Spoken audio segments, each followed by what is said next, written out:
Olá, hoje a gente vai investigar um dos grandes problemas da moda, uma verdadeira dor de cabeça. Porque é tão comum que roupas plus size simplesmente não vistam bem. Se preparem porque a resposta é bem mais técnica e, olha, surpreendente do que parece. Essa pergunta, é a pergunta que muita gente se faz todo dia na frente do espelho ou dentro de um provador. É uma frustração real que acontece o tempo todo. Só que a causa, e isso é importante dizer, não é o corpo de quem veste. A causa está no método. 90%. Guardem esse número. É ele que vai ajudar a gente a entender tudo isso. Mas 90% de quê, exatamente? É aqui que a gente começa a ver onde mora o verdadeiro problema da moda plus size. E tá aí a resposta. 90% das marcas cometem esse erro que é fundamental. Elas pegam um molde de um tamanho menor, sei lá, 38 ou 40, e simplesmente esticam no computador, aumentando todas as medidas de forma igual. E é exatamente por isso que no final a roupa não serve. Então vamos mergulhar um pouco mais fundo para entender por que essa abordagem dá tão errado. O erro todo parte de uma ideia completamente equivocada sobre como o corpo humano funciona. A gente pode chamar isso de o mito do balão inflado. E aqui, a gente vê a diferença crucial. A indústria, muitas vezes, age como se um corpo maior fosse um balão que a gente enche de ar e tudo cresce igualzinho para todos os lados. Mas a verdade é que a nossa estrutura óssea não muda, ela é estática. O volume, ou seja, a gordura se acumula em áreas bem específicas. E que áreas são essas? Principalmente o abdômen, os quadris e coxas, a região do culote, as costas e também a parte de cima dos braços. Quando o molde pequeno é só ampliado, acaba sobrando tecido onde não precisa, tipo nos ombros, e faltando exatamente onde mais importa. O resultado? Peças que puxam, apertam e no fim não tem um caimento legal.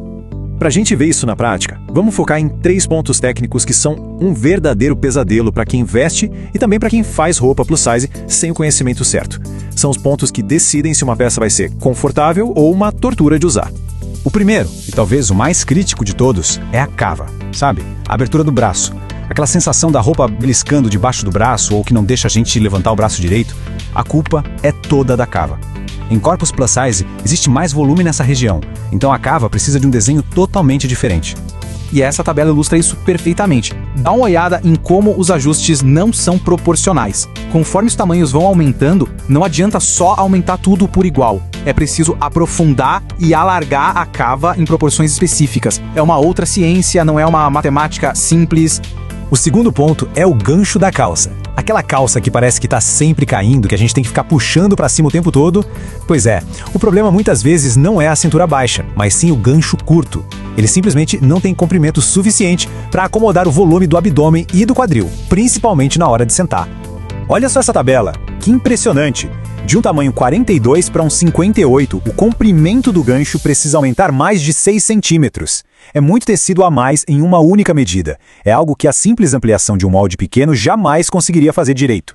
E por último, as pences. Pences são aquelas costuras que dão forma tridimensional à roupa, sabe? Especialmente na área do busto e da cintura. E a estratégia para usar pences muda completamente. Uma única pence muito grande, que até funciona em tamanhos menores, num corpo plus size cria uma ponta esquisita e um volume onde não deveria ter.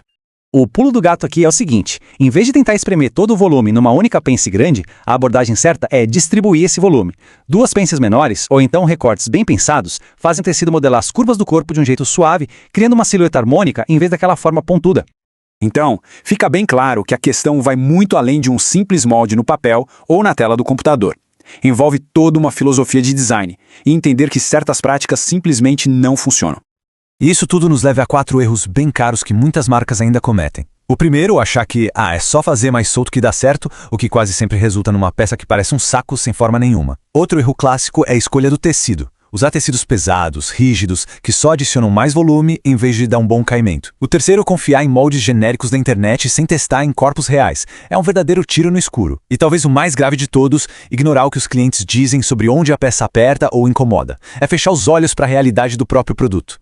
No fim das contas, a mensagem principal é essa. O desafio, e também a solução, não é simplesmente fazer peças maiores. É sobre aplicar técnica, estudo e, acima de tudo, respeito, para criar roupas de qualidade, com caimento bom e conforto, para todos os tamanhos. A grande questão que fica é, quando é que a indústria da moda vai finalmente aprender a fazer essa conta do jeito certo?